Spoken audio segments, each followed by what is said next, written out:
Hello and welcome to pair learning. বিশ্ব উষ্ণায়ন ও ফলাফল নিয়ে আজকের ক্লাসে তোমাদের জন্য কয়েকটা এমসিকিউ কোশ্চেন থাকছে এবং তার সাথে সাথে কয়েকটা কোশ্চেনে অ্যানালাইসিস থাকছে। তোমাদের ভিডিওটা ভালো লাগলে তোমরা অবশ্যই লাইক করে দিও, আর চ্যানেল নতুন হলে চ্যানেলটাকে অবশ্যই সাবস্ক্রাইব করে দিও। দেখো, প্রথম প্রশ্ন দেখো, আইপিসিসির পুরো নাম কি? আইপিসিসি পুরো নাম হচ্ছে inter governmental panel on climate change. Option A উত্তর। এরা কি করে? এরা হচ্ছে এই যে আইপিসিসি, এরা হচ্ছে জলবায়ু পরিবর্তন বিষয়ে গবেষণা করে। আর এই আইপিসিসির হচ্ছে প্রতিষ্ঠা হয় হচ্ছে 1988 সালে। আর এর সদর দপ্তর কোথায় অবস্থিত? সুইজারল্যান্ডের জেনেভাতে অবস্থিত। 2023 সালে এরা জলবায়ু পরিবর্তন বিষয়ে একটা রিপোর্ট পেশ করে। তার নাম হচ্ছে কি? তার নাম হচ্ছে air synthesis report on climate change 2023। আর এই আইপিসিসি হচ্ছে 2007 সালে এরা শান্তিতে নোবেল পুরস্কার পায়। নেক্সট দেখো, বিশ্ব উষ্ণায়নে বাস্তুতান্ত্রিক বাস্তুহারা কাকে বলে? এর উত্তর কি হবে? এর উত্তর হবে ইকোলজিক্যাল রিফিউজি। বিশ্ব উষ্ণায়নের ফলে যারা বাস্তুতান্ত্রিক বাস্তুহারা হয়ে যায়, ঘর ছাড়া হয়, তাদের বলা হচ্ছে ইকোলজিক্যাল রিফিউজি। নেক্সট দেখো, নিচের কোনটি বিশ্ব উষ্ণায়নের সাথে যুক্ত? বিশ্ব উষ্ণায়ন বা গ্লোবাল ওয়ার্মিং এর সাথে যুক্ত হচ্ছে কোনটা? এটা হচ্ছে উত্তর হচ্ছে কিয়োটো প্রোটোকল। ঠিক আছে, জাপানের কিয়োটো শহরে এই চুক্তিটা হয়েছিল। এই চুক্তির বিষয়বস্তু ছিল হচ্ছে যে সদস্য দেশগুলো এই চুক্তিতে সই করেছিল। চুক্তির বিষয়বস্তু ছিল হচ্ছে গ্রিন হাউস যে গ্যাস আছে, এই গ্রিন হাউস গ্যাসের কমানোর অঙ্গীকার করা।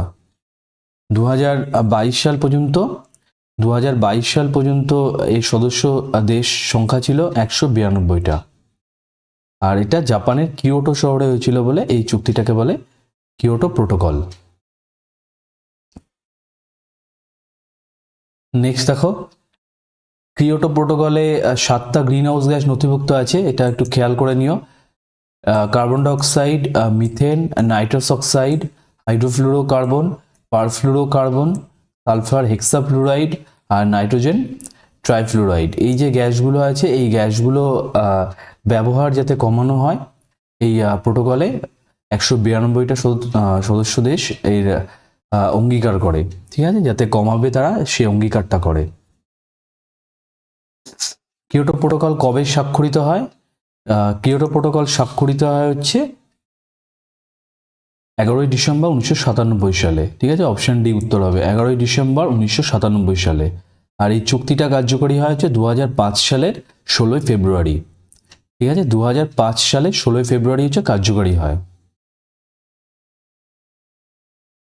মন্ট্রিল প্রোটোকল এটা কবে স্বাক্ষরিত হয়? মন্ট্রিল প্রোটোকল স্বাক্ষরিত হয় হচ্ছে 1987 সালে। ঠিক আছে, 1987 সালে মন্ট্রিল প্রোটোকল 16ই সেপ্টেম্বর 1987 সালে চুক্তিটা হয়। আর এই কার্যকরী হয় হচ্ছে 1 জানুয়ারি 1989 সালে। আর এই মন্ট্রিল প্রোটোকলটা কিসের সাথে যুক্ত? মন্ট্রিল প্রোটোকল যুক্ত হচ্ছে ওজোন স্তর। তোমরা জানো যে ওজোন স্তর বিশ্ব উষ্ণায়ন বা গ্রিন হাউস গ্যাসের প্রভাবে যেটা ওজোন স্তরের যে ক্ষয় হচ্ছে, আর এর ফলে যে অতি বেগুনি রশ্মি পৃথিবীতে চলে আসছে, যাতে ওজোন স্তরের ক্ষয়টা নিবারণ করা যায়, সেই জন্য এই মন্ট্রিল প্রোটোকল স্বাক্ষরিত হয় 16 সেপ্টেম্বর 1987 সালে কানাডার মন্ট্রিল শহরে এই চুক্তিটা হয়। আর এটা কার্যকরী হয় হচ্ছে, বললাম আমি, 1 জানুয়ারি 1989 সালে। নেক্সট, আইপিসিসি সদর দপ্তর কোথায় অবস্থিত? এটা বললাম আমি কিছুক্ষণ আগে, সুইজারল্যান্ডের জেনেভাতে অবস্থিত আইপিসিসি সদর দপ্তর। ফ্রেয়ন গ্যাসের বাণিজ্যিক নাম কি? ফ্রেয়ন গ্যাসের বাণিজ্যিক নাম হচ্ছে সিএফসি। ঠিক আছে, ক্লোরোফ্লোরোকার্বন। এর আরও একটা নাম আছে হ্যালোন। হ্যালোন নামেও ফ্রেয়ন গ্যাসকে বলা হয়। নেক্সট 8 নম্বর, গ্রিন হাউস কথাটির অর্থ কি? গ্রিন হাউস কথাটির অর্থ হচ্ছে শীতপ্রধান দেশে উদ্ভিদ প্রতিপালনের জন্য কাছের ঘর। শীতপ্রধান দেশে কি করা হয়? একটা ঘর নির্মাণ করা হয়। এই ঘরের মধ্যে কি করা হয়? ঘরের মধ্যে বিভিন্ন যে উদ্ভিদ আছে, এই উদ্ভিদগুলো এই ঘরের মধ্যে পালন করা হয়। আর ঠিক আছে, এই উদ্ভিদগুলো পালন করা হয়। এর ফলে কি হয়, যে বাইরে থেকে যে তাপটা আসে, এই তাপটা এই কাঁচের ঘরের মধ্য থেকে ভেতরে প্রবেশ করে, কিন্তু এই যে তাপটা, ভেতরের তাপটা আর বাইরে বেরোতে পারে না। এর ফলে কি, তুলনামূলক শীতপ্রধান দেশে এই কাঁচের ঘরের মধ্যে কি হয়, গরম থাকে, এবং শীতপ্রধান দেশে এর ভিতরে নানা রকমের শাকসবজি চাষ করা হয়। ঠিক আছে, আর এই গ্রিন হাউসের সাথে একটা মানে এই যে গ্রিন হাউসটা আছে, এর সাথে পৃথিবীর একটা তুলনা করা হয়।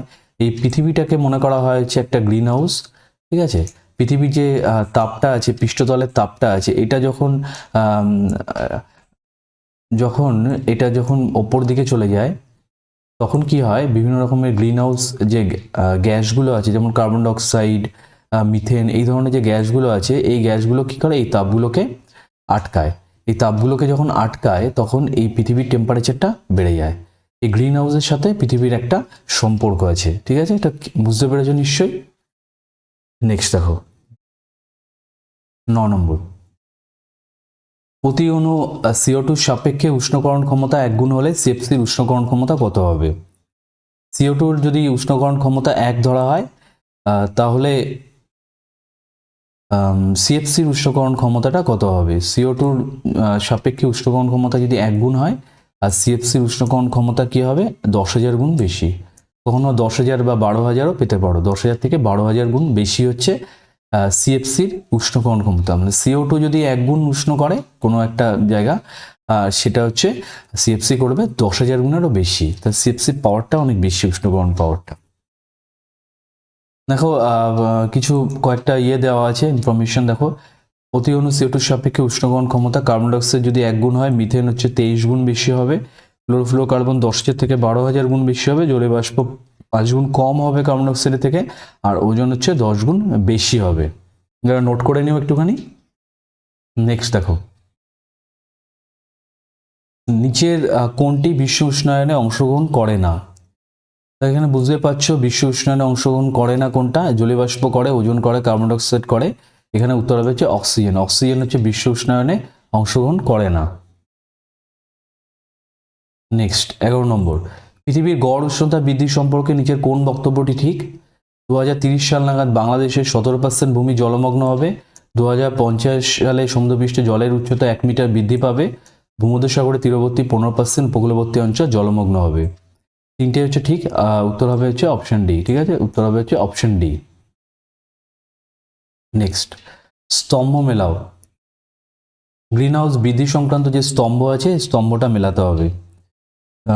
দেখো, এখানে জীবাশ্ম জ্বালানি অতি দহন, আমরা যে জীবাশ্ম জ্বালানি যে অতি দহন করি, মানে জীবাশ্ম জ্বালানি পোড়ায়, কয়লা, পেট্রোলিয়াম, এগুলো পোড়াই। এগুলো পোড়ালে কি হয়, এগুলো পোড়ালে হচ্ছে কার্বন ডাইঅক্সাইডের পরিমাণ হচ্ছে বেড়ে যায়। পচনশীল জৈব আবর্জনা যেটা, সেটা হচ্ছে মিথেন। যেটা তোমরা জানো যে পচনশীল কোনো বস্তু, যেমন ধরো পচা পুকুর, তারপর ধান ক্ষেত, এই জায়গাগুলোতে মিথেন গ্যাস পাওয়া যায়, মিথেন পাওয়া যায়। ইলেকট্রনিক শিল্প, ইলেকট্রনিক শিল্পতে হচ্ছে CFC, যেটা রেফ্রিজারেটর শিল্পে ব্যবহার করা হয়, রেফ্রিজারেশনে, রেফ্রিজারেটর তৈরিতে, তারপরে ধরো এয়ার কন্ডিশন তৈরিতে, এগুলো CFCটা ব্যবহার করা হয়, ক্লোরোফ্লোরোকার্বন। আর কৃষিক্ষেত্রে সারের ব্যবহার হিসাবে C2O। ঠিক আছে, ডাইকার্বন মনোক্সাইড, C2O। ঠিক আছে, C2O মানে হচ্ছে ডাইকার্বন মনোক্সাইড। এখানে উত্তর তাহলে কি হচ্ছে, উত্তর হচ্ছে অপশন এ। ঠিক আছে, উত্তর হচ্ছে অপশন এ। নেক্সট 13 নম্বর। শিল্পোন্নত দেশগুলি উৎপাদন করে গ্রিনহাউস গ্যাসের প্রায় কত শতাংশ? শিল্পোন্নত দেশগুলো গ্রিনহাউস গ্যাসের 79% বা 80% এরা হচ্ছে উৎপাদন করে। মজার বিষয় হচ্ছে, শিল্পোন্নত দেশগুলো হচ্ছে সব থেকে বেশি গ্রিনহাউস গ্যাস উৎপাদন করে, কিন্তু যখনই জলবায়ু সংক্রান্ত বিভিন্ন রকমের সম্মেলন হয়, তখন যখন এগ্রিমেন্টের প্রসঙ্গে আসে, তখন শিল্পোন্নত দেশগুলো, যে উন্নয়নশীল যে দেশগুলো আছে, সেই দেশগুলোর উপর চাপ দেয় যে তোমরা গ্রিনহাউস গ্যাসগুলোকে কমাও। ঠিক আছে, এটা একটা মজার বিষয়। নেক্সট দেখো, পৃথিবীর কোন দেশ সবচেয়ে বেশি পরিমাণ গ্রিনহাউস গ্যাস নির্গত করে? সবচেয়ে বেশি পরিমাণ গ্রিনহাউস গ্যাস নির্গত করে হচ্ছে চীন। দ্বিতীয় স্থানে রয়েছে হচ্ছে আমেরিকা যুক্তরাষ্ট্র, আর তৃতীয় স্থানে রয়েছে হচ্ছে ভারত। নেক্সট 15 নম্বর। দেখো, নিচের কোন গ্রিনহাউস গ্যাসের মোট উষ্ণকরণ ক্ষমতা বেশি? মোট উষ্ণকরণ ক্ষমতা বেশি কোনটার, কোন গ্রিন হাউস গ্যাসের? এখানে উত্তর হবে হচ্ছে CO2, carbon dioxide. Carbon dioxide সামগ্রিকভাবে সারা পৃথিবীতে ব্যাপক পরিমাণে আছে, তাই জন্য এর মোট উষ্ণকরণ ক্ষমতা হচ্ছে সবচেয়ে বেশি। তোমরা ভিডিওগুলো একটু মন দিয়ে দেখো, মন দিয়ে দেখলে নিশ্চয়ই তোমাদের কাজে দেবে। তোমরা আগের টেটে 2023 সালে যে আমি টেটের জন্য আমি মক টেস্ট সহ যে ভিডিওগুলো তৈরি করেছিলাম, আশা করি তোমাদের কাজে এসছে। তোমরা যারা মন দিয়ে দেখেছো তারা প্রত্যক্ষ বা পরোক্ষভাবে অনেক প্রশ্ন কমন পেয়েছো। আমি বলবো না যে প্রত্যক্ষভাবে সব প্রশ্ন তোমরা কমন পেয়ে যাবে, সেটা নয়। প্রত্যক্ষ বা পরোক্ষভাবে অনেক প্রশ্ন যদি ভিডিও মন দিয়ে দেখো তাহলে অবশ্যই কমন পাবে। দেখো 16 নম্বর, নিচের কোন গ্রিনহাউস গ্যাসের উষ্ণকরণ তীব্রতা সর্বাধিক? আমি কয়েকটা প্রশ্নের আগেই এই উত্তরটা বললাম। গ্রিনহাউস গ্যাসের যে তীব্রতার দিক থেকে যদি বলি আমি, তীব্রতা বেশি হচ্ছে CFCর, ক্লোরোফ্লুরোকার্বন। ঠিক আছে, ক্লোরোফ্লুরোকার্বনের হচ্ছে কার্বন ডাইঅক্সাইডের থেকে 10,000 থেকে 12,000 গুণ এর তীব্রতা বেশি প্রতি অণু CO2 সাপেক্ষে। নেক্সট 17 নম্বর, হিমবাহের গলন হলে নিচের কোন প্রভাবটি ঠিক হবে? স্বাভাবিক ক্ষয়চক্র ব্যাহত হবে, কৃষিজমি কমবে, খাদ্যাভাব দেখা যাবে, সবগুলো ঠিক। হিমবাহ গলন হচ্ছে কেন তোমরা মোটামুটি জানো, যে বিশ্ব উষ্ণায়ন হচ্ছে সেই জন্য যে হিমবাহ আছে সেই হিমবাহ হচ্ছে গলতে শুরু করেছে। এই হিমবাহ গলনের ফলে এই যে সমস্যাগুলো সবগুলো দেখা যাবে। অপশন ডি উত্তর হবে। 18 নম্বর, সাম্প্রতিক তথ্য অনুযায়ী বর্তমানে পৃথিবীতে গড়ে কার্বন ডাইঅক্সাইডের পরিমাণ কত আছে? কার্বন ডাইঅক্সাইডের গড়ে পরিমাণ আছে হচ্ছে 421 ppm। 2022 সালের মে তথ্য অনুযায়ী 421 ppm আছে। ppm মানে হচ্ছে তোমরা জানো, তাও বলে দিচ্ছি, পার্টস পার মিলিয়ন। ঠিক আছে, পার্টস পার মিলিয়ন হচ্ছে ppm।